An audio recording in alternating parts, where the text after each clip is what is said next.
Hello and welcome to this video in the series about each of the new constituencies. For this video we'll look at one of the new constituencies in the East Midlands. In this short video we'll look at the details of this constituency, the previous results, in particular the 2019 results, current candidates and make predictions based on how bad of a day it might be to the Conservatives. Please comment below for anything you'd like to see and subscribe to our channel to see new updates that we'll do and discussion videos as the election gets closer. There are lots of changes with boundaries in the next election, so we're going to give a quick overview of how the boundaries are changing and how it's going to affect each seat. Only 65 seats, or 10% of the seats, are staying the same, so here we're going to compare how the new seat compares to the main one that is replacing. There are some huge changes, such as the City of Chester, which now has 2 seats, but some seats are being completely dissolved, with populations moved to neighbouring seats. So why are the boundaries changing?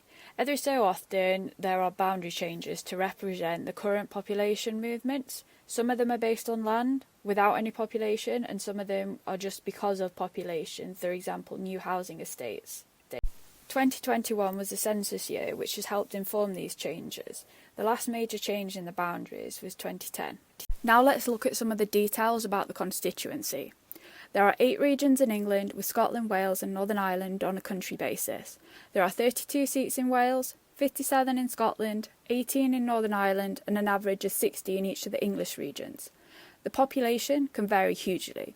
The highest is nearly 152,000, which is in Birmingham Ladywood, while the lowest is less than 27,000, which is in the Western Isles of Scotland, which also has the lowest electorate at 21,000. The average population is 103,000 and the average electorate is 73,000. The largest area is the most northerly mainland seat, which is Caithness, which is nearly 12,000 kilometres squared, or approximately 100 times the size of Manchester. The average is 380, while the smallest is only 6.8. The average percentage of the 16 to 49-year-olds is 41%, with the highest in Leeds Central and the lowest in North Norfolk, which also has the highest 65+. The average 65+ is 38%, with the minimum at 15%, which is in the area around Canary Wharf. Density averages nearly 1,400, with the highest in Bethnal Green and the lowest in Caithness. There is no boundary change, so it's as you were. When we're looking at the winner in 2019, it's a bit more relevant to the seats that are now made up from multiple old seats. Nevertheless, this is the result from 2019, with the winner and whether the seat was held or it changed. Here are the winning party and those that came second, and also the majority. The size of the majority is key when considering how this seat might change. Maybe not so much when there's a big Labour majority or Lib Dems, but for pretty much any Conservative seat, it's possibly not considered safe, bar a very extreme few. The same to the SNP.